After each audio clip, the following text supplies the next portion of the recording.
geograficamente africano. Influências europeias que cachupano. Maioria preto, cabelo crespo. E os que são palhudos, bem tratado. Willie Lynch, House Niggas, Bélico Bleach. Nega cega, flat verdade. Nega espiga, realidade. Negas briga, existiga, investiga. Michael Jackson, Sanders liga. White nigga, my nigga, nah nigga. Irmão de cor, manjaco, opressor. Bom trato, convertendo, formatando, enganando, profano. Corda mano, chama plano, não sei, África. Bem-vindo, Modenosta, and welcome to my first ever YouTube video on this channel. And what better way to start out than to talk about the nation that was birthed from the first ever colony established by European powers, the nation of Cape Verde, or in English, Cape Verde. So I spent around 6 months here in this serene country, which is a 600,000 strong archipelago nation made up of around 10 islands, and it's just off the coast of the Upper Guinea region. So what is now Senegal, Gambia, Guinea, Guinea-Bissau, Sierra Leone, and Mali. It's a place I'll never forget. A lot of music, vibes, enjoyment, but of course there's also a lot of deep-rooted spiritual tensions that can be extrapolated to the globe, of which we'll get into later.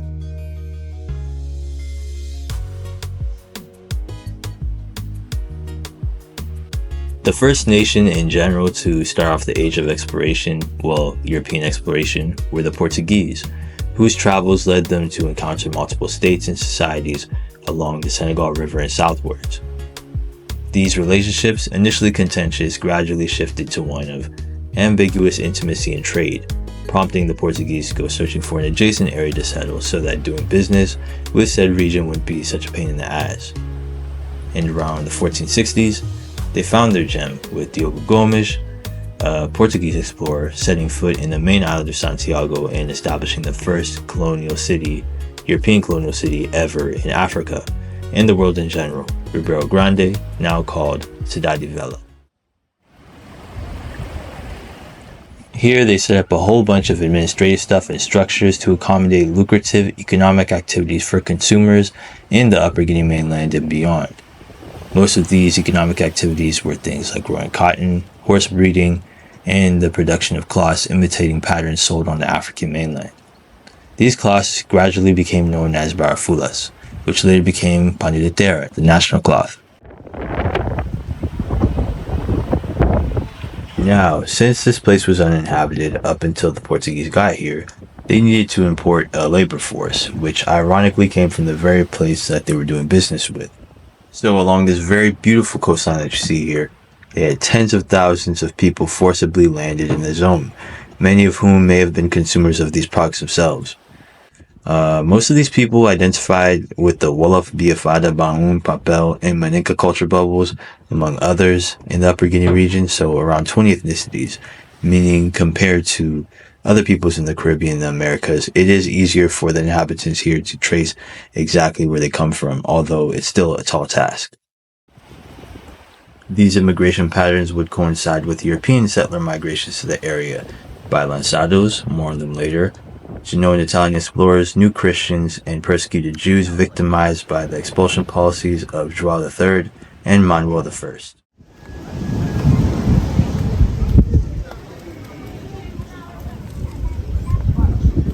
Upon their arrival to Santiago, where the city of Cidade Velha is located, forced migrants were made to walk along this very path to the UNESCO site called the Pelourinho. Constructed around 1512 to around 1520-ish, buying and selling in addition to administrative measures and announcements were conducted here by the Portuguese. Hence why this place kind of serves as a town square, and to this day a lot of restaurants, admin things, and market men and women are centered here, with the latter definitely trying to get your attention as a tourist. In addition, this place also served as a place of punishment, so a lot of people from the culture bubbles mentioned were brought here and whipped for insolence and their inability to conduct themselves in the manner of a Ladino or Latinized person.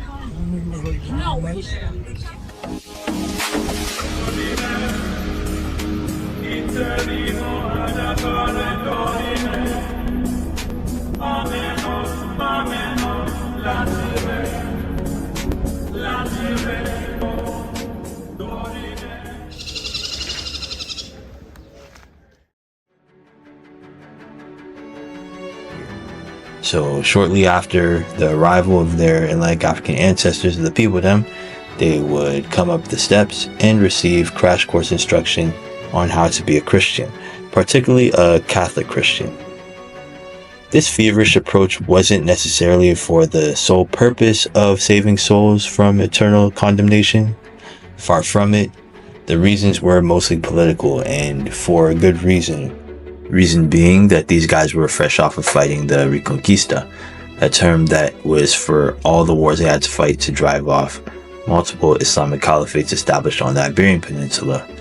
So this lasted for close to a century, and you can imagine it left quite a bad taste in their mouths in terms of religious tolerance and power differentials. So if you take into consideration Cape Verde and how most of the enslaved population coming in was animist in Muslim beliefs, and they made up around 85 to 90% of the population at the time, you can see why the Portuguese felt it was their duty to catechize everyone.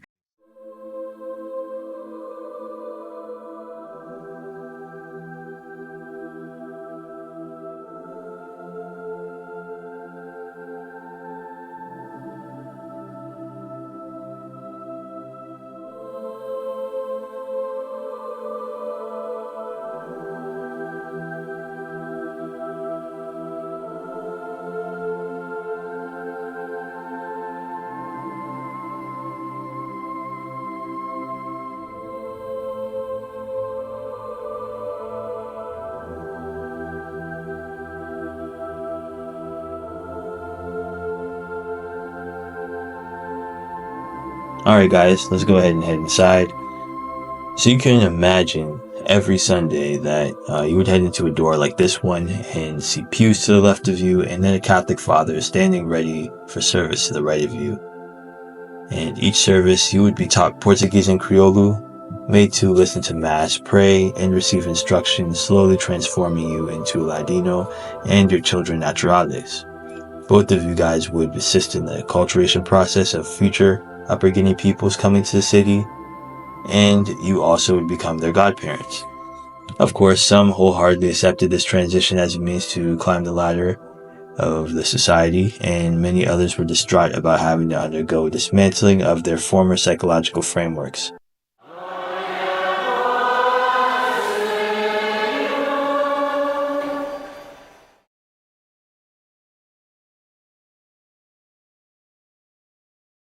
I was telling him that Cape Verde was actually very rich during the slavery period, because all the boats come here, they refuel, they trade their slaves, they go.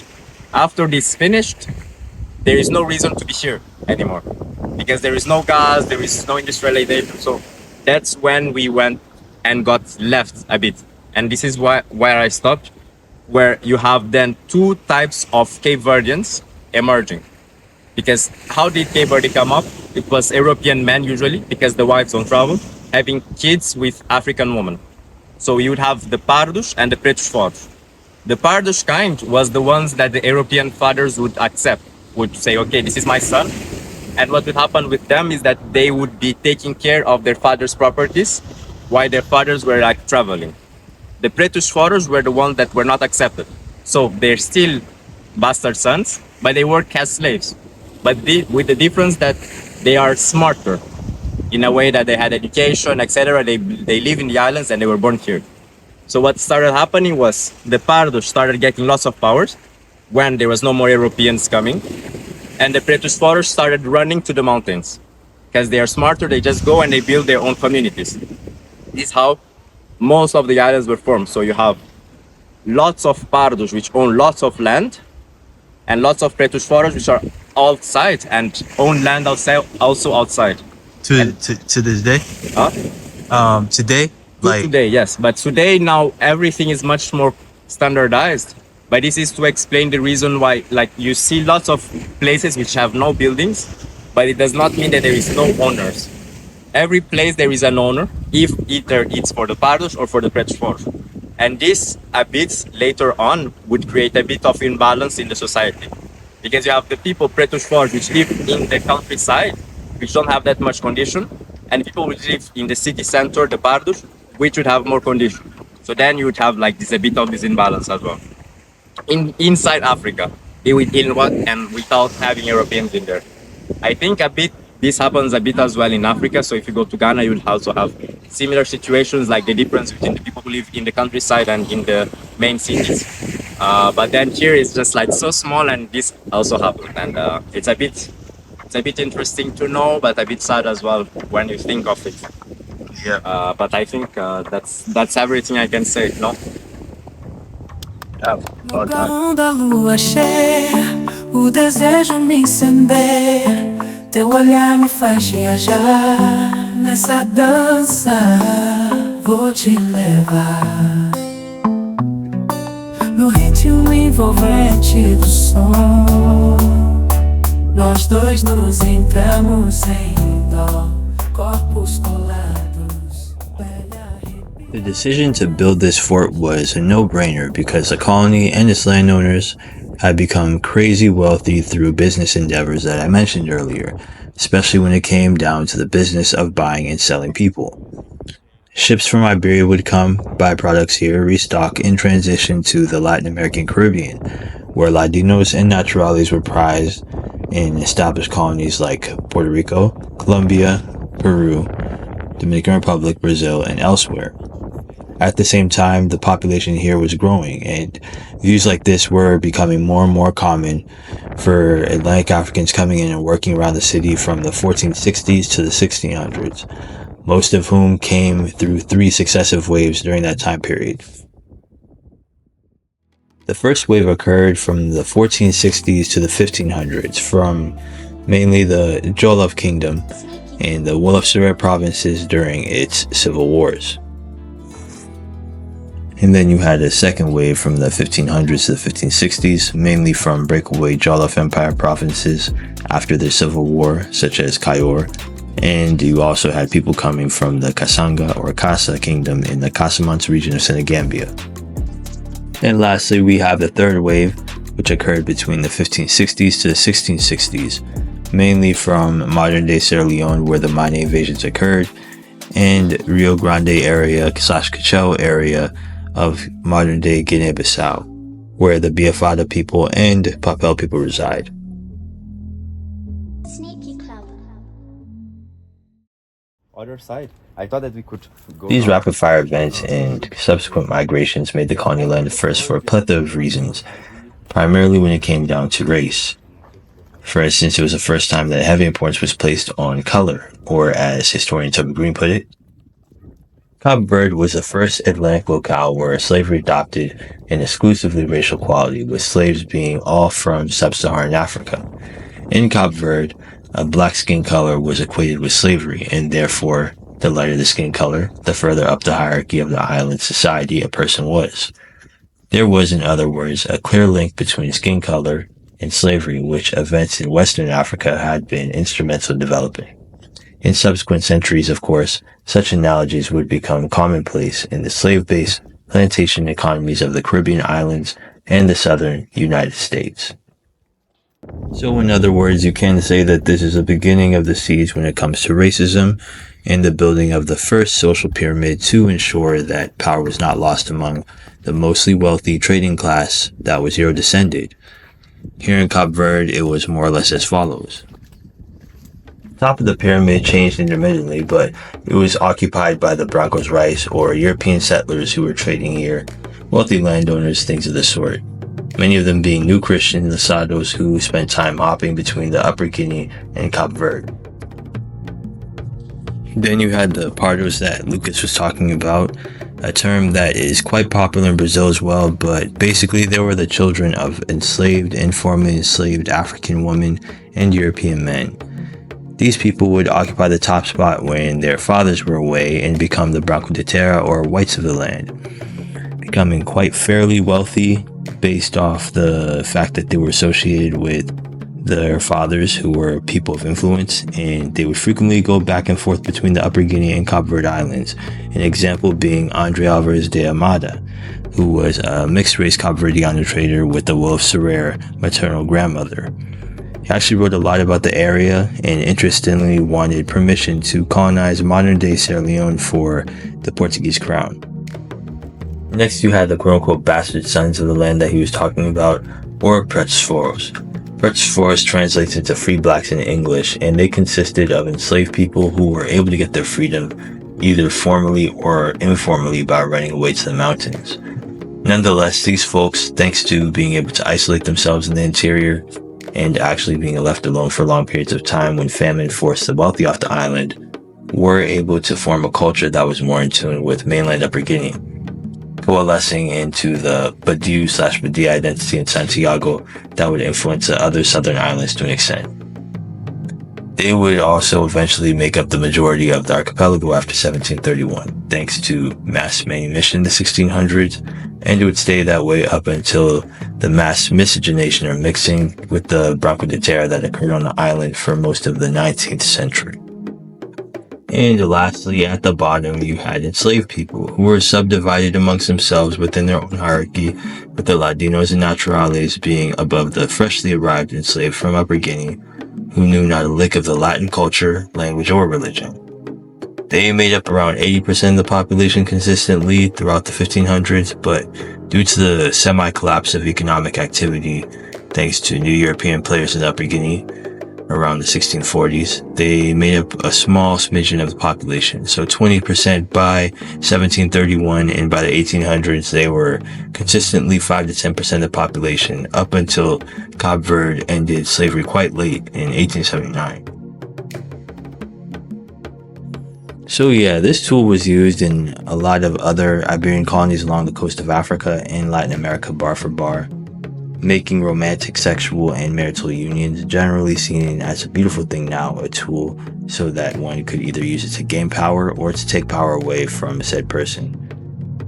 And this cascade effects here were quite immense, despite the fact that there was integration in the form of compromised intimacy. For instance, it created a lot of mistrust between African descended people and authority. There was a lot of risks created between those in extended families, a lot of spousal abuse, and it led to the vast corruption and propping up of certain families and a plethora of other issues, not just here, but in other former Latin colonies in general. The society also gave birth to not just mixed-race children that signified the power tension, but also the Creole language, like the Criollo spoken here. A language where Upper Guineaish grammar and syntax of Portuguese vocab became the norm in society, transfused through Atlantic African mothers. For example, the saying, "you don't remember" in Portuguese is "você não se lembra." In Criollo, it would be "boca te lembra." You see? Quite African. We also have to talk about the cultural differences that developed as a result of the mestizos and pardos moving en masse to islands like Fogo to Santiago's west and São Vicente and Sal to its north, giving rise to the Sampajudo people, deriving from Sempre Ajuda in Portuguese. This translates into always helping in English and goes to show the tight relations these mixed folks had with their usually Portuguese fathers compared to those on Santiago Island. Peoples there were also of a lighter hue compared to the Badiou of Santiago, and a lot of them were actually the ones who contributed to Cape Verde having such a large diaspora outside of the country, many of them being based in Rotterdam, Netherlands, and Brockton, Massachusetts. Their diaspora being here is probably why I even had the perception that most Cape Verdeans, or most people, think that they're light-skinned, but it's not really the case, because when you come to Santiago, you realize that their population genetics closely resemble that of the USA and English-speaking Caribbean, and there's less colorism here because of that, even though, to be African descended is to deal with colorism. After my visit to Cidade Velha and everyone telling me to learn to speak Badiou, and hearing about Badiou this and Creole that, I wanted to learn more about the first semi-Maroonish peoples who formed this Badiou culture on the island of Santiago, and so I made my way to Universidade de Seve, which wasn't too far from Palmarejo, the neighborhood I was staying in, so that I could talk to Professor Cavallo. Che è un dia gosta di forte, máquina que tem máscara. Por vai puxando para tomar um copo, pode? Não, já vou ver muito.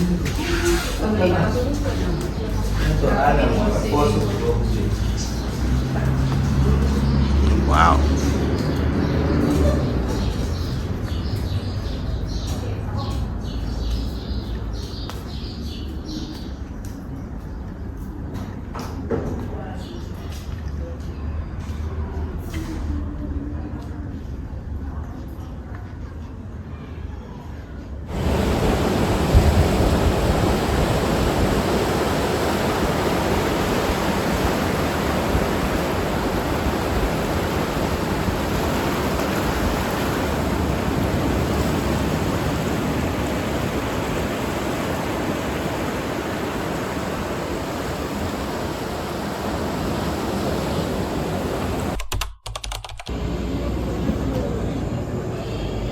This is the city center at night.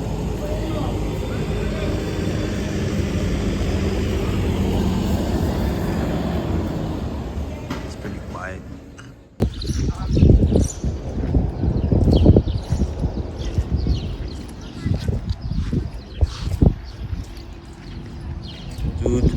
Ilha Norte, Ilha Sud que diferente? Sim. Ilhas do Norte, regime de propriedade é diferente do que as Ilhas do Sul. No regime do Norte, regime de propriedade foi dividido em pequenas parcelas. Small parcelas pequenas.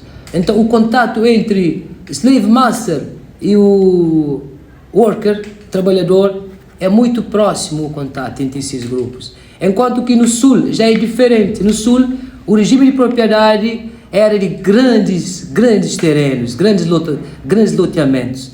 Então a exploração da terra era maior, você tinha maior exploração e o trabalho era muito mais duro, trabalho muito duro. Pessoas viviam em situação de muita miséria, muita angústia. Isso levou que os africanos, desde cedo, começassem a se organizar, a lutar para alcançar a sua liberdade.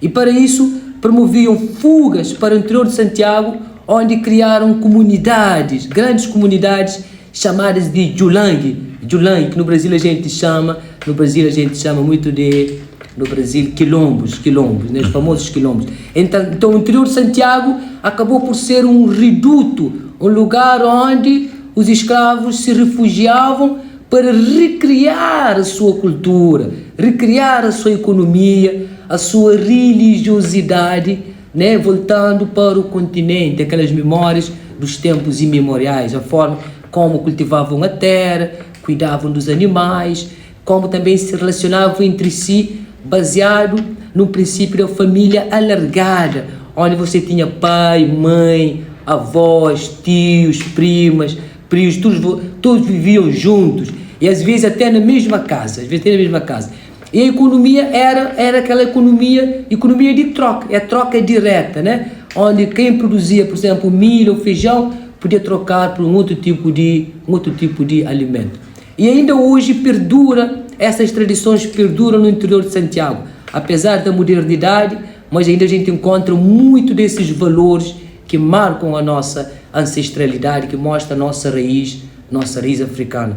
Tanto no jeito de falar, como no jeito de sentir, né? Também a questão também da religiosidade, que mostra uma ligação muito forte com o animismo, onde no interior de Santiago as pessoas se preocupam muito com essa questão da alma, né? Que a alma é imortal, que a alma não morre, que temos que tomar muito sempre cuidado com a alma, que o corpo é de Chon, mas a alma é de Deus, tá certo? Então isso mostra uma ligação com a escola do Kemet, com a escola dos mistérios, que o grande escritor George James, no seu trabalho The Stolen of Legacy, ele mostra essa relação daquela questão da alma, da religiosidade, certo?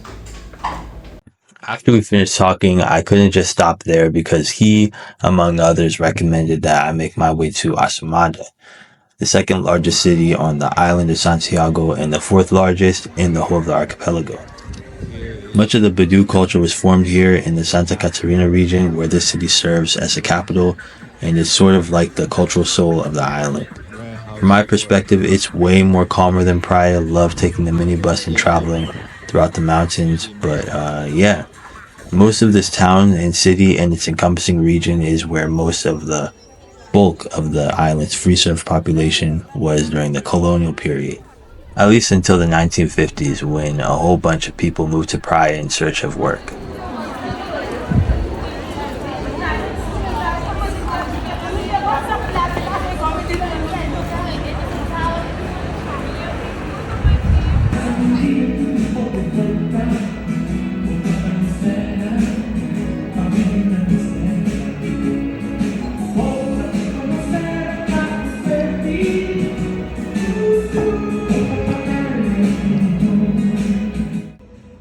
This section of the museum is a reiteration of what the professor talked about. So over here, they talk again about the societal development of the interior and how enslaved people ran away into the mountains, with Pretz or free blacks joining up with them later after they gained freedom formally. They took up the good portions of land in the interior, forming the Julangis that derive from the Balanta language in Guinea-Bissau, but I think the colonial masters were able to buy them out eventually and force them into serfdom. Also, it mentions the various cultural expressions here that connected them with the mainland continent, like the expressive music genres of Batuka as well as Funana. These genres are dominated by woman-led bands, and you can hear them and the music being played everywhere in the clubs and streets of Praia. However, that wasn't always the case thanks to strong suppression of the expression by the Portuguese government, and it took the work of legend Nascia Gomes, Norberto Tavares, and the independence movement in 1975 for its popularity to blossom.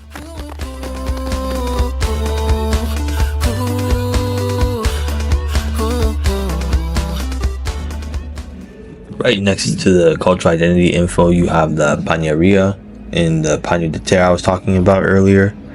In this section, you can see that there is some pictures of the looms used to create these beautiful cloths, and also right next to the pictures, there is the actual paño de terra below. These things were used as a form of currency between their ancestors on the mainland, and many of the production methods were actually borrowed from enslaved workers coming to Cabo Verde, primarily the Manenka, Banun, Serer, and Wolof people. These works took place all over Santiago, Fogo, and many of the other islands, and it was quite popular until the 20th century when Forever 21 type clothing was more preferred.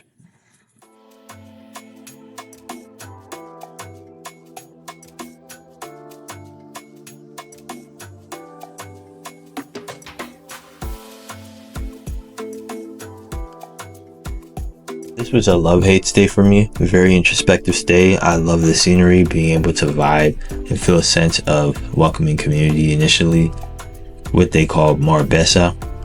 I love the padaria and cachupa, which is similar to a lot of mixed meat foods in the diaspora like bouillon, wampal, and jambalaya. And despite the language barrier, which was quite the struggle, so many people helped me out randomly, offered me food for the fuck of it, and invited me to their events. They just know how to have fun and let loose, especially the men, which is hard to come by here in the West.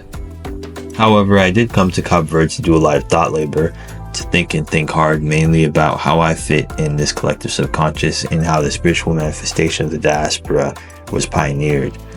And I ultimately did come to some type of understanding during my 6 months here.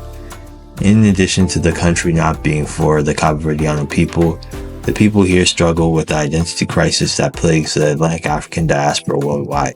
A feat made even worse by the conscious and direct European patrilineage and African matrilineage exemplified in the Euro-descended structures that come with law, judgment, and morality, and the roads and buildings built, finances, government, political shit, the like.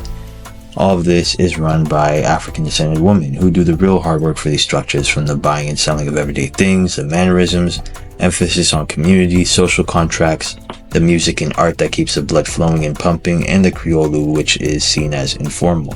How does that differ from the island of Jamaica or African-descended USA, where vernacular or patois is seen as stupid people talk? I don't know. I will say that Atlantic African cultures and those Creole cultures formed afterwards took a route of formation in response to rupturing outside events, and that came with its fair share of dysfunction, which I honestly saw a lot of the time while I was in Cabo Verde. So many of us are spiritually disturbed and far away from our purpose, and that collective unconscious that assists in trust in authority structures was destroyed thanks to the slave trade and the Tower of Babel created by forced migration and colonization. Only 500 to 600 miles away from the Upper Guinea ancestral homeland, and they know more and are more intertwined with Father Portugal, who is 2,000 miles away. Ironic. That people is spiritual mutilation. More is to come as I travel throughout the region, particularly the Upper Guinea region, so that I can connect the dots from there to Cabo Verde. But for now, at least I understand that here is where the seeds of global society originated. Thank you, Cabo Verde, ciao, and beiju.